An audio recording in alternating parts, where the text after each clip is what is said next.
macronutriments préservent la jeunesse de votre organisme?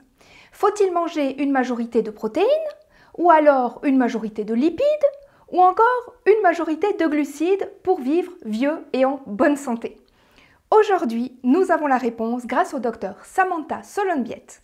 Vous êtes prêts? Alors c'est parti!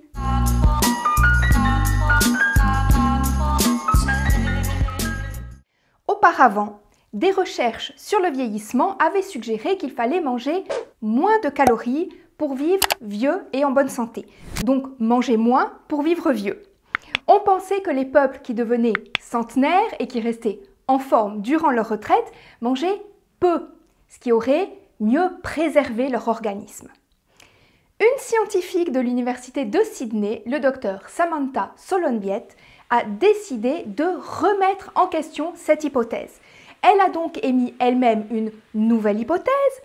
Ce n'est pas la quantité ni la qualité, mais bien le choix du macronutriment sur lequel notre alimentation est basée qui détermine notre longévité et notre santé. Je vous avais fait une vidéo lorsqu'elle a commencé ses recherches dans laquelle je vous expliquais tout en détail. Si ça vous intéresse, vous pouvez mettre cette vidéo-ci en pause et aller voir au préalable ma première vidéo que je vous mettrai dans le petit, ici au-dessus et en description. Ou alors finir cette vidéo et peut-être vous comprendrez tout très bien. C'est un peu le but de mes vidéos, c'est que dans chaque vidéo, vous compreniez bien de quoi je parle sans avoir besoin non plus d'aller vous référer à d'autres vidéos. Dans la première vidéo que j'ai faite et qui date d'il y a 1 ou 2 ans, je vous promettais de vous faire un retour sur les résultats de son étude dès qu'il sortirait. Eh bien, c'est chose faite. Les résultats sont sortis et nous allons décortiquer ensemble l'étude scientifique que je vous mets également, comme d'habitude, en description. Je suis très heureuse car l'étude est en libre accès. C'est pas si souvent, donc pas besoin de payer pour la lire. Profitez-en. Alors, quel macronutriment nous promet de vivre plus longtemps et en meilleure santé? Sont-ce les protéines, les lipides ou les glucides? Ou alors un peu de chacun, ou est-ce qu'au final, ça n'a aucune importance? Suspense. Comme d'habitude, pour que vous compreniez bien de quoi je parle, je vais devoir faire un peu de théorie. Parce que j'ai pas envie de vous balancer des infos sans que vous compreniez vraiment bien de quoi il s'agit. Ça vous permettra également par la suite de pouvoir argumenter et défendre votre point de vue face à vos éventuels détracteurs. Mais bien sûr, si vous êtes allergique à la théorie, vous trouverez dans le timing que je vous mettrai en description le lien pour vous diriger directement vers les résultats de l'étude. Alors, pour les plus courageux, on s'accroche, c'est parti. Savez-vous comment on mesure, on va dire, le vieillissement sur un organisme? Parce qu'évidemment, ce n'est pas en comptant les cheveux blancs des sujets ou en comptant les rides des sujets de l'étude qu'on va pouvoir dire s'ils ont vieilli plus vite ou moins vite. Vous en doutez bien. Pour mesurer le vieillissement, on va regarder ce qu'on appelle les télomères. Et c'est quoi un télomère? Déjà, pour comprendre ce qu'est un télomère, il faut savoir ce que c'est qu'une cellule. Mais ça, j'imagine que tout le monde le sait. Notre corps est composé de milliards de cellules. Ce sont comme les petites briques qui vont composer les tissus de notre organisme, tissus qui eux-mêmes, à leur tour, vont composer nos organes. Dans une cellule, il y a un noyau, le noyau cellulaire. Et à l'intérieur de ce noyau, il y a notre matériel génétique, le fameux ADN. Mais de l'ADN, comme ça, en vrac, ça prend énormément de place. C'est comme si vous aviez un tiroir à rubans et que les rubans sont déroulés et bourrés dans le tiroir et ça déborde de partout. Alors que dans le noyau cellulaire, l'ADN est organisé. Il est comme enroulé pour former ce qu'on appelle des chromosomes. Ça aussi, c'est un terme que vous avez déjà certainement entendu. Ça rend l'ADN plus compact afin que le noyau soit en capacité de le contenir en entier. Pour imaginer un peu ça, c'est comme si vous aviez fait des petits rouleaux avec vos rubans avant de les ranger dans le tiroir. Je vais essayer de vous mettre des images juste ici pour que vous compreniez mieux de quoi il s'agit. Je sais que c'est un peu compliqué des fois à s'imaginer. Donc, les télomères sont une région situé à l'extrémité finale des chromosomes. C'est comme sur une pellicule d'appareil photo, pour ceux qui sont assez âgés pour s'en souvenir. Au début et à la fin de l'appareil de la pellicule photo, il y a une séquence d'amorçage. On venait en fait fixer cette pellicule dans l'appareil photo grâce à ce petit bout, mais ce petit bout n'imprimait pas d'image. C'est ça un télomère. C'est un bout de chromosome qui n'est pas codé comme le reste de l'ADN, bien qu'il soit quand même codé d'une certaine façon, mais pas comme le reste de l'ADN. Il est codé pour permettre d'amorcer la division cellulaire. C'est comme si vous aviez une bande immense de plusieurs kilomètres de long, et au début de cette bande, sur les quelques premiers centimètres, il y ait noté les instructions pour pouvoir dupliquer cette bande. J'espère que mes explications sont claires. C'est jamais facile pour moi de ce genre d'exercice. Mais lorsque vous entrez la bande dans la machine pour la dupliquer, ça abîme un petit peu à chaque fois le début de cette bande avec les instructions. Ça la déchire un peu ou ça la plie et on va devoir couper un petit bout de cette amorce à chaque fois pour pouvoir à nouveau glisser la bande dans l'appareil. Sinon, on vous imagine bien, ça va crocher. On ne va pas pouvoir dupliquer notre bande. C'est ce qui fait que cette séquence d'amorçage, ce télomère, va raccourcir de plus en plus à mesure qu'on réplique la bande.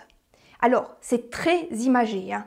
Je vous le dis tout de suite, hein. Allez pas me dire « oui, mais non, mais c'est pas vraiment plié, c'est pas vraiment déchiré ». C'est imagé, d'accord?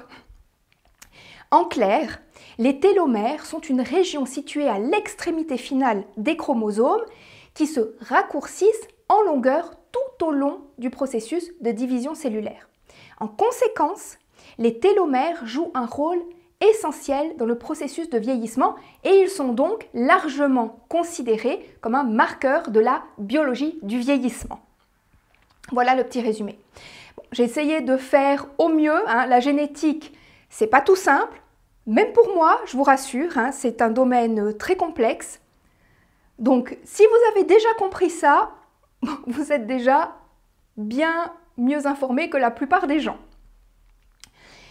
Donc, à terme, un raccourcissement excessif du télomère peut, vous en doutez bien, empêcher la division cellulaire, ce qui peut entraîner la mort de la cellule.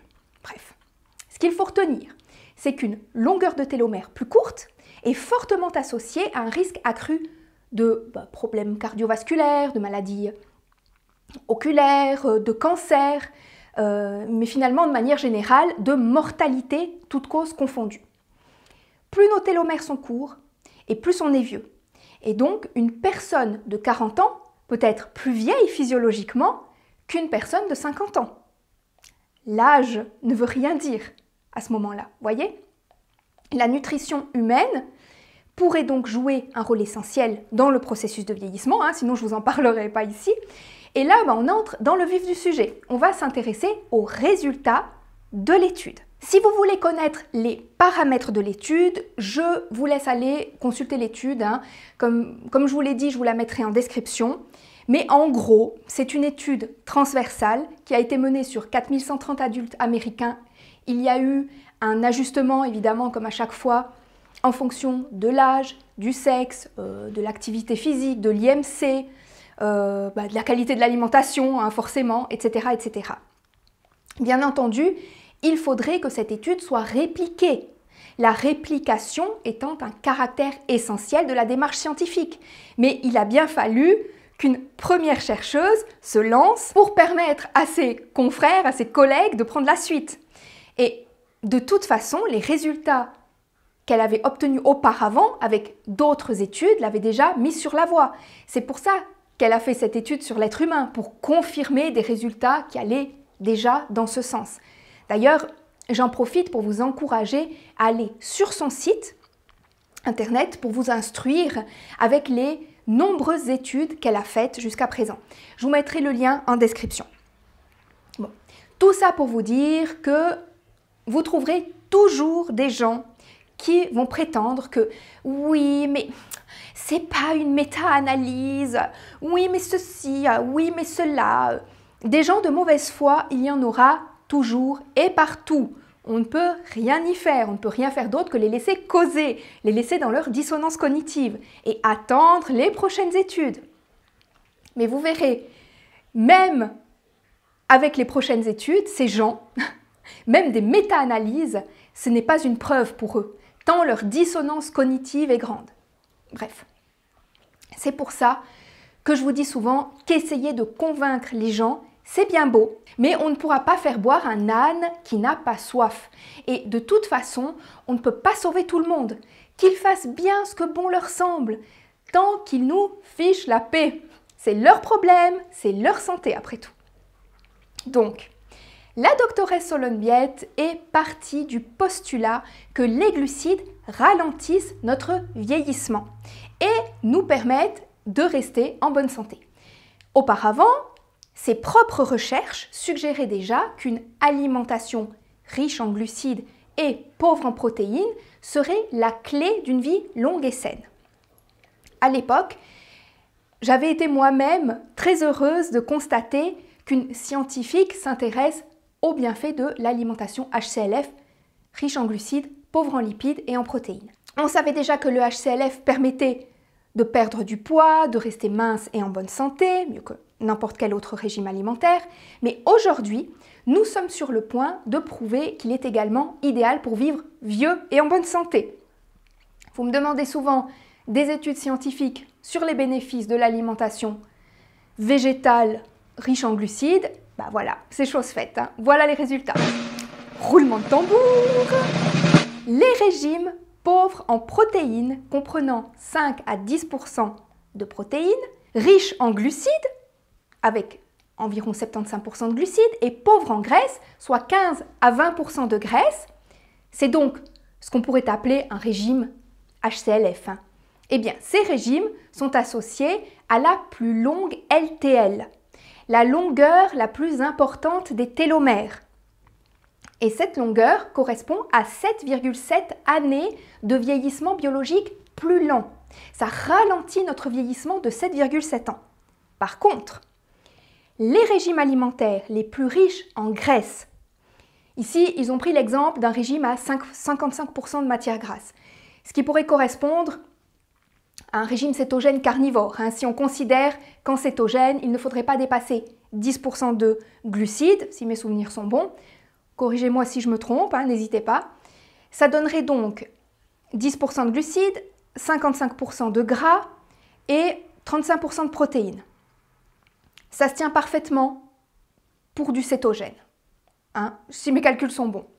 Bref, ces régimes riches en graisse, avec 55% de graisse, sont associés à la LTL la plus courte, correspondant à un vieillissement biologique accéléré de 4,4 ans. Et mieux encore, les associations semblaient même amplifiées avec un apport énergétique plus élevé.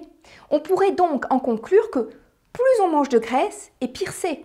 Et à contrario, que plus on mange de glucides, et mieux c'est. Donc, si on fait le delta entre ces deux chiffres, un rajeunissement, appelons-le comme ça, hein, de 7,7 ans avec du HCLF et un vieillissement de 4,4 ans avec du cétogène. Donc, un delta de 12,1 ans. Ce qui implique 12 ans de vie ou de qualité de vie, en tout cas un rajeunissement organique de 12 ans si vous passez du cétogène au HCLF. Ces résultats confirment l'existence d'une relation complexe entre les macronutriments alimentaires et le vieillissement biologique, indépendamment de la qualité de l'alimentation. C'est bien ce qui est prouvé dans cette étude. Alors, pour moi, il n'y a évidemment rien d'étonnant, aucune surprise à ces résultats, puisque on sait que les graisses, et notamment les graisses animales, qui sont exclusivement des graisses saturées, sont très mauvaises pour la santé. Elles engendrent notamment de l'inflammation, une acidification qui va provoquer des dégâts à l'organisme jusque dans sa plus profonde intimité, qui est l'ADN. C'est évidemment une découverte majeure et malheureusement, et comme d'habitude, on n'en parlera pas assez. J'en ai bien peur.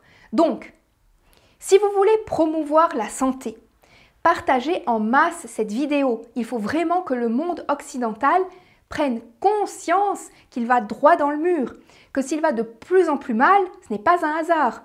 C'est chez nous, avec nos régimes alimentaires riches en graisses d'animal, en produits animaux, en viande, etc., que nous avons le plus de maladies dégénératives, de sclérose en plaques, d'AVC, de problèmes vasculaires, d'ostéoporose, de maladies inflammatoires, et j'en passe. Donc partagez, partagez, partagez. Et laissez-moi aussi un petit pouce en l'air, ça me fait toujours plaisir. Abonnez-vous à la chaîne si vous aimez ce genre de contenu. Je parle principalement de l'alimentation saine qui vous permettra de vivre vieux et surtout vieux et en bonne santé, hein, parce que vieux et à moitié foutu, c'est moins agréable, on est d'accord, hein. Une alimentation saine qui vous permettra aussi de garder un poids stable et sain. Bon, il ne me reste plus qu'à vous dire à bientôt pour une prochaine vidéo. Via Felicia à tous!